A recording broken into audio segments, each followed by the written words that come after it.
Hello दोस्तों, कैसे हो आप सब। वेलकम टू पढ़ते रहो एंड सीखते रहो। तो फ्रेंड्स, लास्ट टाइम हमने क्या किया था, बौद्ध धर्म की जो सभा है या संघ है उसके बारे में क्या किया था, संघ तथा उसकी जो कार्य प्रणाली है उसके बारे में क्या किया था, हमने पढ़ना स्टार्ट किया था। जिसमें हमने देखा था कि जो बेसिक जैसे टर्म्स है वो क्या कर ली थी, हमने डिस्कस कर ली थी। जैसे सबसे पहले हमने क्या देखा था कि जो भी जिसको भी क्या लेना होता था, भी संघ में अगर एंट्री लेनी होती थी तो उसे क्या बोला जाता था, उपसंपदा बोला जाता था। फिर जब वो 10 वर्ष के लिए क्या होती थी, 10 वर्ष तक जब वो मतलब उनके रूल्स एंड रेगुलेशन को फॉलो किया करता था या क्या क्या किया करता था, वो सारी बातें माना करता था जो संघ के लिए, संघ में एंट्री होने के लिए, संघ में मतलब प्रवेश करने के लिए जरूरी थी, या मतलब जो बौद्ध भिक्षु या भिक्षुणी बनने के लिए क्या थी, बहुत जरूरी थी। तो फिर उन सारी बातों को मानने के दौरान मतलब इन पूरे 10 सालों में उस इंसान को क्या बोला जाता था, श्रवण बोला जाता था। ठीक है, श्रवण के बाद ही उसे क्या मिलता था, जब वो 10 साल का टाइम पीरियड पूरा कर लेता था, फिर उसी के बाद ही उसे क्या बोला जाता था, उसके बाद बोला जाता था उसे भिक्षु या भिक्षुणी का दर्जा दिया जाता था। ठीक है, बौद्ध धर्म का जो संघ की जो कार्य प्रणाली थी या इनका जो स्ट्रक्चर था या जिस हिसाब से काम किया करते थे, तो काम करने का तरीका इनका बिल्कुल आसान था। मतलब एकदम से रिपब्लिक वाला तरीका था। हर वर्ग के लिए इसमें क्या था, मतलब खुला स्थान था। ऐसे नहीं था कि किसी एक ही वर्ग का मतलब निश्चित स्थान था कि वही इसमें एंट्री हो सकते थे, वही इसमें प्रवेश कर सकते थे। हर किसी के लिए क्या था, इसके दरवाजे खुले थे। ठीक है, और इसी हिसाब से इन्होंने क्या किया, जाति व्यवस्था और जो वर्ण व्यवस्था है उसका भी क्या किया, इन्होंने विरोध किया। दूसरी बात ये होगी। तीसरी बात, हाँ इसमें जरूर कुछ कुछ हमें क्या दिखाई पड़ती है, एक्सेप्शन दिखाई पड़ती है। जैसे कि सबसे पहले हमें दिखाई देता है कि जो हत्यारे लोग हैं, जो जिसने किसी की हत्या कर दी हो, या फिर कोई ऋणी हो जिसके ऊपर क्या हो, किसका ऋण उधार हो, किसका उधार देना हो, या फिर कैसा हो, अल्प व्यसक हो। अल्प व्यसक का मतलब क्या हो, अभी जैसे कोई छोटा बच्चा हो तो उसको लेके आनी थी, उसमें एंट्री नहीं थी। या दास हो, उसके लिए भी क्या नहीं थी, एंट्री नहीं थी। लेकिन हाँ इतना जरूर है कि हर जाति का जो सामान्य व्यक्ति था उसमें क्या ले सकता था, एंट्री ले सकता था।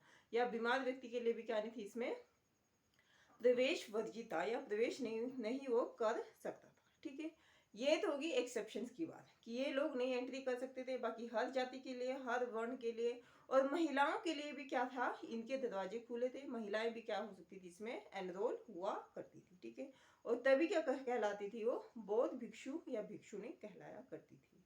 ये तो होगी कल की बात जो हमने कल पढ़ा था भाई। आज जो हम देखेंगे वो है हमारा कि जो बौद्ध धर्म है उसमें क्या है भी, पूर्णिमा या अमावस्या का दिन मतलब हर 15 डेज में आता है। तो ये क्या होता था अभी, सबसे इंपॉर्टेंट होता था। ठीक है, ये दिन क्या होता था अभी, बहुत जरूरी होता है। ठीक है, संघ की इसके लिए इस दिन क्या होती थी, संघ की सभा होती थी, और तो उसे क्या बोला जाता था, सायं उपोषद बोला जाता था। ये जो टर्म है सायं उपोषद, ये क्या रखनी है, आपको याद रखनी है, क्योंकि ऐसे क्वेश्चंस क्या है मेनली फ्रेम किए जाते हैं for the one day exam के लिए। और इसमें क्या किया जाता था, अगर इसके वर्णन की बात की जाए कि क्या काम किया जाता था, उसमें किया जाता था मतलब जो विनय पिटिका पाति मोक्ष है उसका ये किया जाता था, इसका पालन किया जाता था। इसमें जितने भी अपराध मतलब इसमें बहुत सारे अपराधों की या लिस्ट दी गई है कि कोई क्राइम हुआ है, क्राइम्स की बहुत लंबी चौड़ी लिस्ट है। आपको क्या करना है, अपने क्राइम के अकॉर्डिंग उसका क्या ढूंढ लेना है, तरीका ढूंढ लेना है कि किस हिसाब से क्या कर सकते हैं, इसका प्रायश्चित कर सकते हैं। पाप का जो प्रायश्चित है वो इसमें क्या देखा जा सकता है। ठीक है, ये तो होगी पाति मोक्ष और विनय पिटक की बात। तो आप जो है अब हम नेक्स्ट पढ़ेंगे, लेकिन उससे पहले आप क्या कर सकते हैं, अगर आपको क्या हो वीडियो अच्छी लगी तो आप लाइक कर सकते हैं, मतलब शेयर कर सकते हैं, सब्सक्राइब भी कर सकते हैं।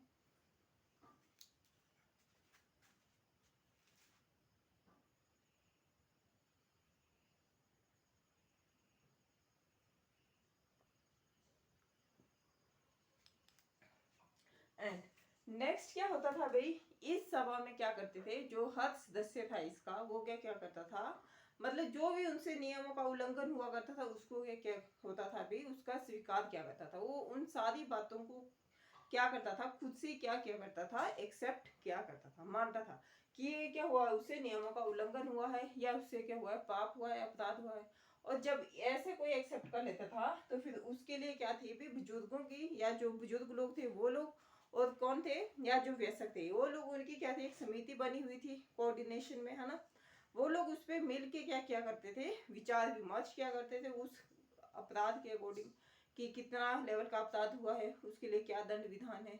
फिर दंड भी दिया जाता था और किसी किसी को क्या किया जाता था, संघ से निकाल भी दिया जाता था। ठीक है, ये जो सभा थी कितने दिन में होती थी, 15 दिन में हुआ करती थी। ये भी क्या रखना है, आपको याद रखना है। ठीक है, फिर आता है एक और टर्म आती है जिसका नाम क्या है, पवदन। पवदन क्या है, जब वर्षा ऋतु होती थी भाई, जब मानसून का मौसम होता था, तब क्या होता था, बहुत सारे लोग क्या होते थे, या बहुत सारे मतलब जो भिक्षु थे वो क्या होते थे, बाहर नहीं जा सकते थे। ठीक है, वो क्या रहते थे, मठ के अंदर ही रहते थे। लेकिन उस दौरान क्या करते थे, वो जो उनसे जितने भी अपराध हुए हैं उनको क्या क्या करते थे, वो एक्सेप्ट किया करते थे। ठीक है, और इसको क्या बोला जाता है, अपराधों को, मतलब जितने भी अपराध हुए हैं उसको क्या एक्सेप्ट करने का क्या होता था, एक त्योहार टाइप का होता था, और तभी इसको क्या बोला जाता है, पवदन बोला जाता है।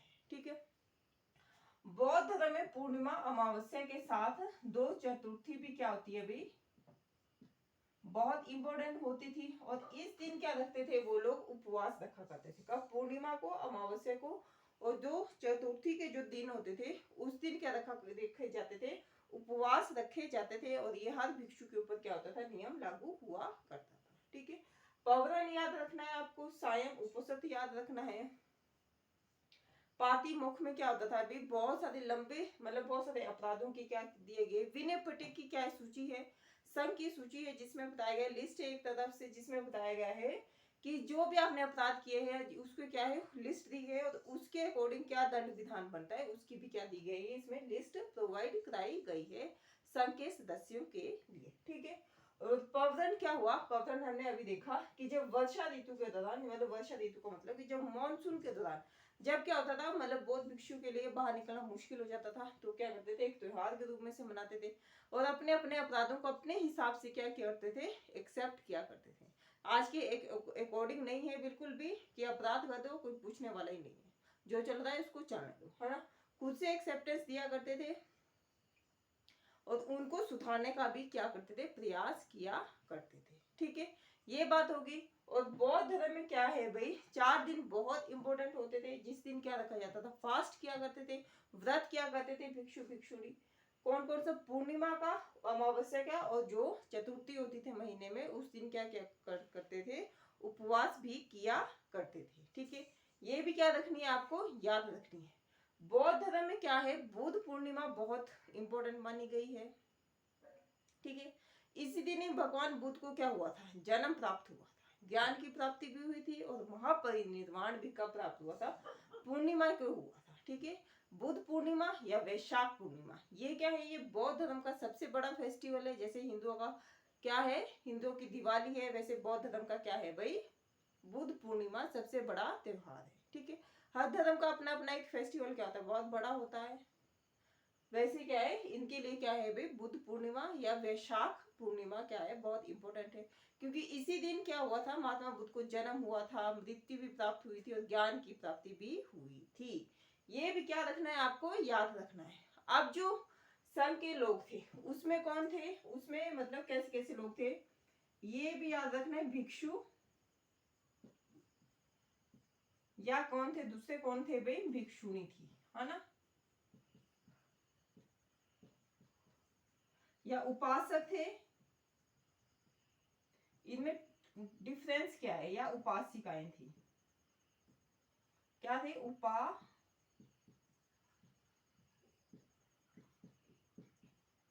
थी। ठीक है, ये भी क्या रखनी है, आपको याद रखनी है टर्म्स। इसका मतलब क्या है, भिक्षु या भिक्षु जिन्होंने घर को त्याग दिया हो, बिल्कुल त्याग दिया हो, वो बिल्कुल संघ के आके बन गए हो, वो क्या हो गया भाई, भिक्षु या भिक्षु होते थे। लेकिन जिन्होंने बौद्ध धर्म कैसे अपनाया, कि जो घर के मतलब गृहस्थ जीवन भी जिएंगे लेकिन बौद्ध धर्म को भी अपनाएंगे, उसे क्या बोला जाएगा, उपासक या उपासिकाएं। उपासक जो होगा मेल होगा, और उपासिकाएं कौन होगी, फीमेल्स होगी।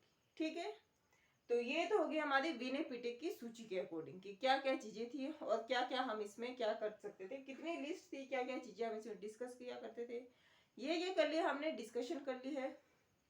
और तो आज की वीडियो को करते हैं क्लोज। अगर क्या हो, अगर आपको वीडियो अच्छी लगी हो तो आप ये कर सकते हैं, लाइक कर सकते हैं, शेयर कर सकते हैं एंड सब्सक्राइब भी कर सकते हैं and press the bell icon. Thank you for watching.